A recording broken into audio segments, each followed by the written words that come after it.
This video shows the adjustments I would make to do a very simple stage 1 tune on a GTR. First of all, if we raise the boost limit, boost cut primary, you can see engine speed, and in the mid-range the ECU will cut the fuel if you go over 15.95 psi for a short period of time. Since we're aiming for around about this level of boost, we need to raise this. A good level is about 3 psi above the boost level that you want to run. So I'm going to click 1600 RPM and then shift click 6000 RPM, hit E and type in 20 to give us a 20 psi over boost fuel cut, which we should never hit unless there is some kind of fault. And that's all we need to do for sorting out the overboost fuel cut. Now I'm going to talk you through the wastegate map so that we can actually raise the boost. And here I'm going to show you as an example using switchable map 1 and then bring up wastegate duty cycle. On the x-axis we have boost pressure, here shown in PSI, and on the y-axis we have engine speed shown in revs per minute. The values on this x-axis can be adjusted. The maximum that the stock sensors will read is about 25 psi, but for a stage 1 car the scaling that we can see is more than adequate, and it goes beyond the level of the overboost fuel cut that we've previously programmed anyway. But what I would like to do is run down this 15.95 psi column, running about 70% wastegate duty cycle in the mid-range. So I'm highlighting the area, hitting E and typing 70. As engine speed increases, I'm going to need to increase this wastegate duty cycle to stop the boost dropping too quickly. So I'm going up here, just as an example, by 5% wastegate duty every 400 RPM.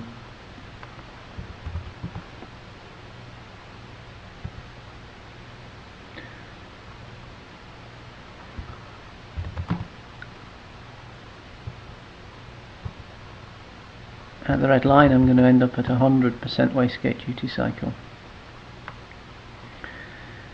At 6400 I'm just going to come across like this in between these two cells. So to make it nice and smooth here,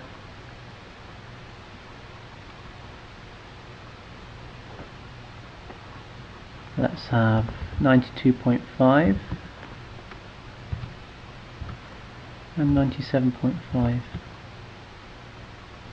And then what you can see is if the turbos were to hit 15.95 psi through the mid-range, they're on 70%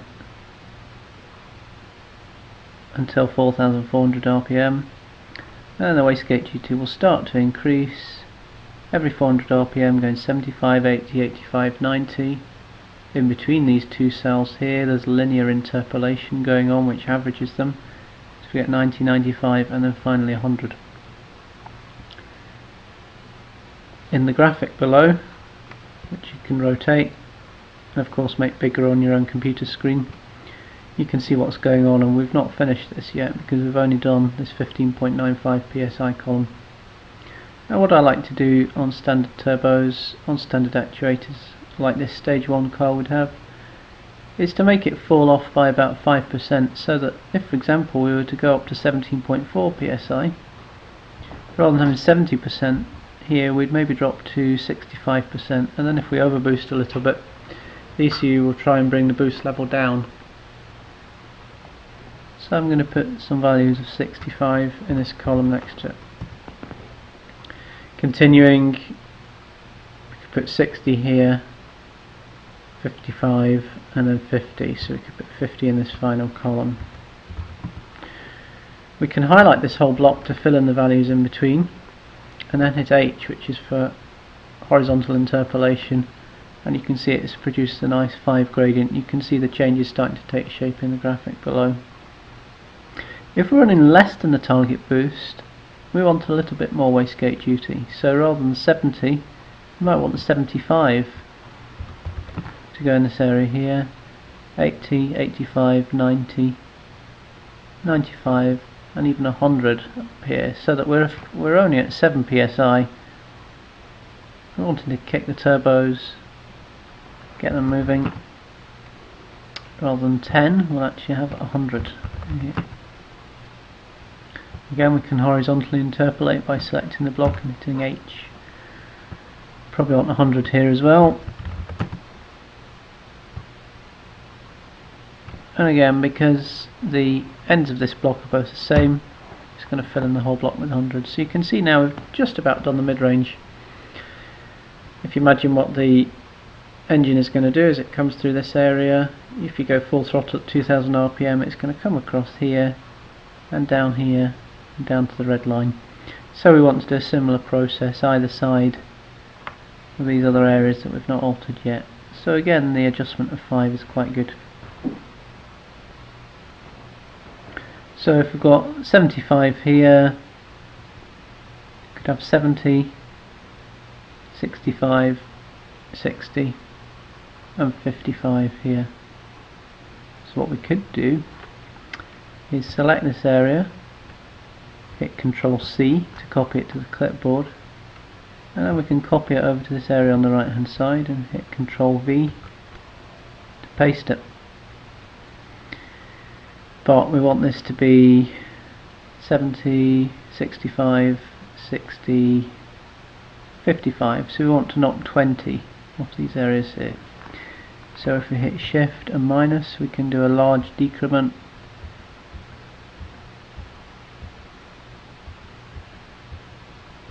And now we're at 55. Highlight the block, do some horizontal interpolation. You can see below how smooth progression is starting to take shape.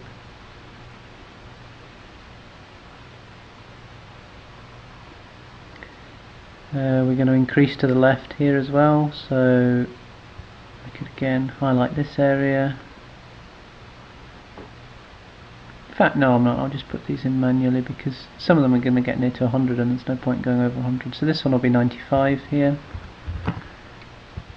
This one will be 100. If we add 5 to the 97.5, we'll exceed the 100, so we'll just put 100 in. And 100 again here. Mark a block, type 100. Mark another block again, hit H, fills it all in. Here we're going to go 85, 90, 95, so put 100 in here.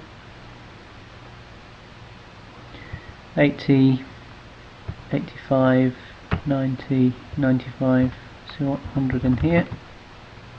And this one's 75, 80, 85, 90, 95. Let's have 100 in there. Do some more horizontal interpolation to smooth it all in. ECUs like smooth maps. It's nice for the driver, gives good control.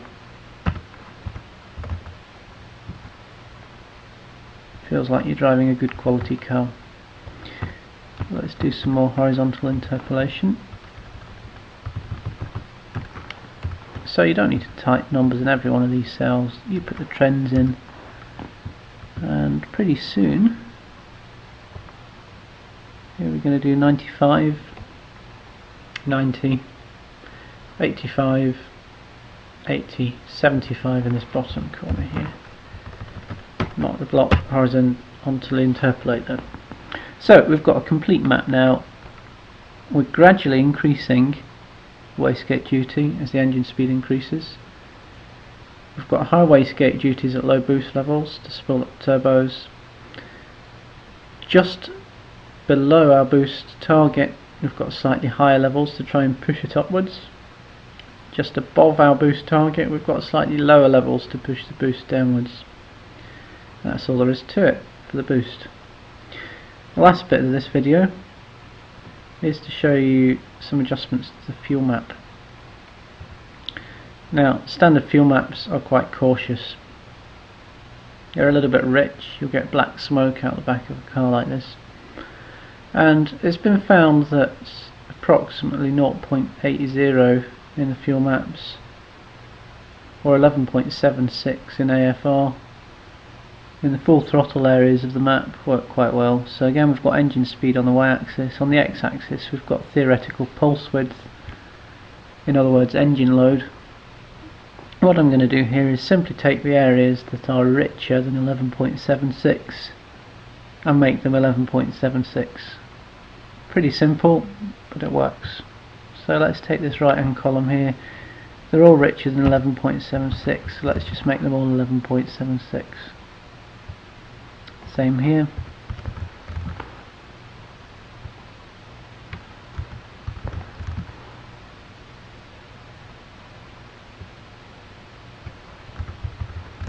So I'm just building up the strips as we go across the map here. In fact, we can do these ones in a little block, save us some time. That one's already 11.76. Let's grab this area here.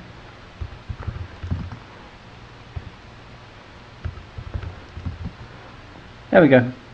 So with the map that we've done, you're going to spool up and you're going to run down here. So in this whole area now, we've just gone a little bit leaner than stock. This stage 1 car could still have between 2 and 4 catalytic converters. You don't want to go mad and lean it out. It just takes a little bit of the excess fuel out, saves over diluting your oil with fuel, adds a little bit of power, reduces smoke, makes it feel a bit crisp, but it doesn't overheat it. And that's us done. Thanks for watching.